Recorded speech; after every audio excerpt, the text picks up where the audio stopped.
اسی طرح وہ جب ان کے بچوں کی سالگرہ جب وہ سفر میں ہوتی تھی، ہم ان کے ساتھ سفر میں ہوتے تھے، تو آصفہ کی ایک دفعہ سالگرہ آئی تو بڑے اس دن بڑی غمگین اور افسردہ تھوڑی سی نظر آئیں. میں نے پوچھا محترمہ یہ آپ آج مجھے کچھ افسردہ سی نظر آ رہی ہیں. تو کہتی ہیں تمہیں پتہ ہے آج آصفہ کی سالگرہ ہے اور میں اس کے پاس نہیں ہوں. تو پھر ہم نے وہ چھوٹا سا کیک لے کے اسی وقت کاٹا. اور بالکل. تو مطلوب صاحب دوبارہ ہم گفتگو کا سلسلہ آگے بڑھائیں گے. اس وقت ہماری کال لگ گئی ہے. ہمارے ساتھ اس وقت موجود ہیں ناہید صاحبہ. ان سے ہم دوبارہ پوچھتے ہیں کہ وہ کیا کہیں گی محترمہ بے نظیر بھٹو شہید کی شخصیت پر. جی السلام علیکم. اس وقت ہم آپ کو سن نہیں سکے تھے. جی السلام علیکم. جی جی اب آپ بتائیے کہ آج محترمہ بے نظیر بھٹو شہید کی سالگرہ ہے, کیا کہیں گی آپ؟ ان کے اتنا قریب تھی, ان کی شخصیت کے حوالے سے کچھ کہیے. محترمہ بے نظیر بھٹو صاحبہ کی آج سالگرہ کا دن ہے. آج آپ کے چینل کی وساطت سے میں پاکستان کے عوام کو, پاکستان پیپلز پارٹی کے تمام کارکنوں کو, شہید محترمہ بے نظیر بھٹو صاحبہ کے عقیدت مندوں کو, چاہنے والوں کو مبارکباد پیش کرتی ہوں. اور کہ یہ بڑے دکھ اور خوشی کے ملے جلے جذبات ہیں, کیونکہ وہ آج ہمارے درمیان نہیں ہے. ہم زندگی میں بھی بڑی خوشی سالگرہ مناتے ہوتے تھے, لیکن شہادت کے بعد یہ تیسری سالگرہ آئی ہے. تو سالگرہ مناتے ہیں اپنے اس عظیم قائد کو جس نے پاکستان میں پاکستان کے غریب عوام کے لیے اتنا کچھ کیا. پاکستان میں شمولیت لانے کے لیے ڈکٹیٹر کے خلاف لڑتی رہی اور جیلیں کاٹی, لیکن کارکنوں کو پاکستان کے عوام کے دلوں میں ہمیشہ انہوں نے ایک امید کی امید کا وہ بیج رکھا, وہ کرن روشن رکھی جو میں آج ہوں کہ پاکستان پیپلز پارٹی کے کارکنوں کو ہر سن کو اس شمع کو روشن رکھنا چاہیے جو شہید محترمہ بے نظیر بھٹو جل رہی. جی ناہید صاحبہ, ہم یہ بھی جاننا چاہیں گے اس اہم موقع پر کہ محترمہ بے نظیر بھٹو کیسی ماں تھیں اور کیسی بیوی تھی, ان کی ذاتی زندگی کے بارے میں بھی کچھ بتائیے. دیکھیے محترمہ بے نظیر بھٹو صاحبہ ایک بہت ہی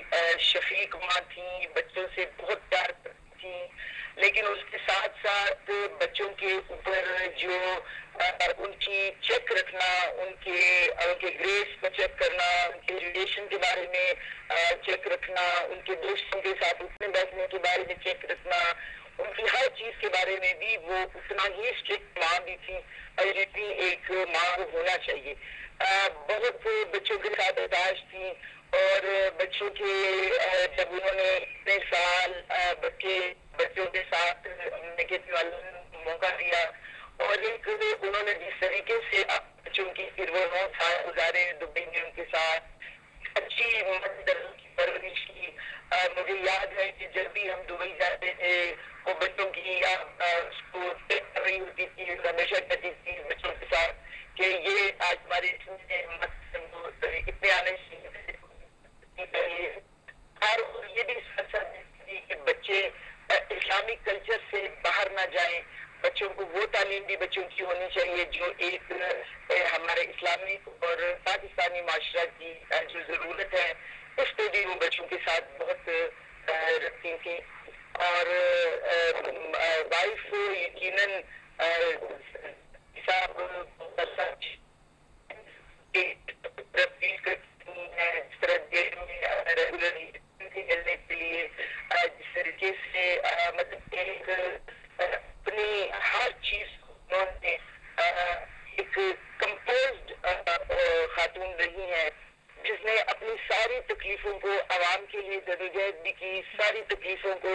گھر کی ساری تکلیفوں کو پیچھے ڈال کر عوام کے لیے ہمیشہ جدوجہد کرتی رہی اور عوام کی بات کرتی رہی, جمہوری اداروں کی بات کرتی رہی, ملٹری کی جو ملک کے اوپر ایک مسلط تھا ملٹری ڈکٹیٹر, اس کے خلاف لڑتی رہی اور ان کو مجبور کیا کہ اس نے یونیفارم بھی اتارا اور انہوں نے ملک کے اندر فرینڈلی الیکشن بھی کروانے کے لیے ان کی جو ہے وہ بات ہے ان کو ماننی پڑی. بالکل، بہت شکریہ آپ کا، آپ نے اس موقع پر ہم سے بات کی اور آپ نے بھی بتایا کہ وہ ایک نہ صرف بہت اچھی لیڈر تھیں، انتہائی مقبول تھیں، مشرق مغرب دونوں جگہ پہ ان کو یکساں مقبولیت حاصل تھی، اور اس کے علاوہ اچھی ماں، اچھی بیوی، یہی بات ہم کر رہے تھے مطلوب صاحب سے، ان کا بھی یہی کہنا تھا۔ ہم گفتگو کا سلسلہ دوبارہ آگے بڑھاتے ہیں، آپ سے بات ہو رہی تھی ان کی شخصیت پر۔ اب یہ بتائیے گا کہ محترمہ کا بطور عوامی لیڈر ویژن کیا تھا اور وہ پاکستان کے بارے میں کیا سوچتی تھی؟ جی سب سے پہلے میں تو ابھی بات ہو رہی تھی بچوں کے ساتھ ان کی،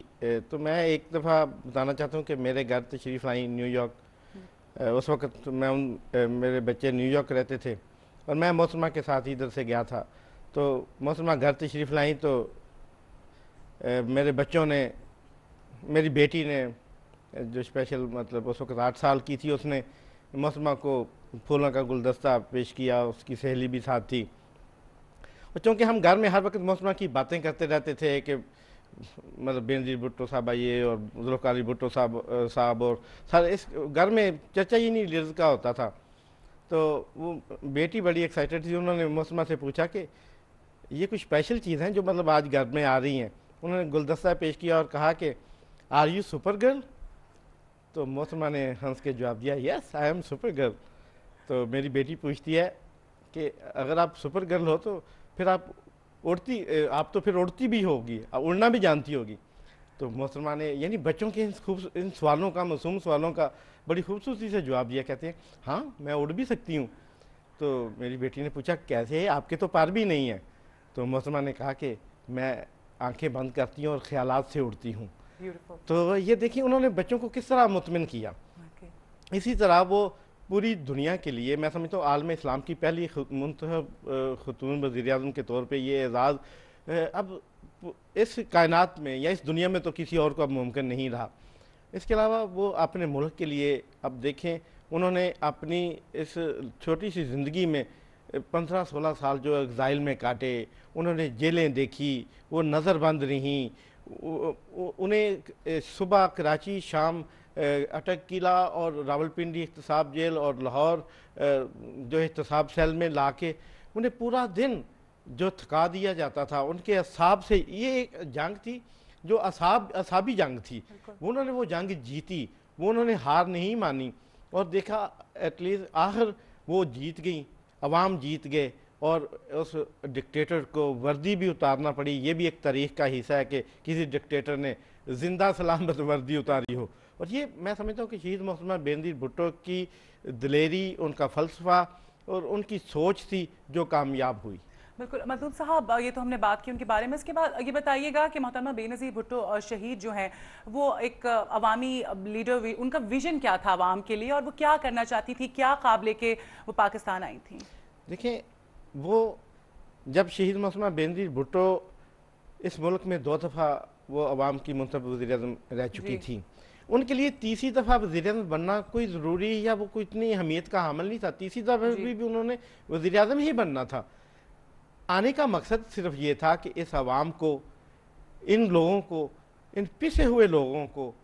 جن کے پاس تعلیم کی، صحت کی، جن کے پاس کوئی سہولتیں نہیں ہیں، جن کے پاس سوشل کوئی بھی مطلب ایسی چیز نہیں ہے جس سے وہ لوگ اس موجودہ دور کے تقاضوں کے مطابق زندگی گزار سکیں، تو یہ وہ چیزیں تھیں، یہ وہ محرومیاں تھیں، ان محرومیوں کا مداوع کرنے کے لیے شہید محترمہ بینظیر بھٹو وطن واپس آنا چاہتی تھی۔ اکثر میں ان سے پوچھتا تھا، اور بھی لوگ سوال کرتے تھے کہ آپ وطن واپس کیوں نہیں جانا چاہتی ہیں، تو وہ کہتی تھی وہ میرا وطن ہے، وہ میرا پاکستان ہے، میں نے زندہ رہنا ہے تو اس کے لیے، میں نے مرنا ہے تو اس کے لیے، تو پھر میں کیوں نہ اپنے وطن جاؤں۔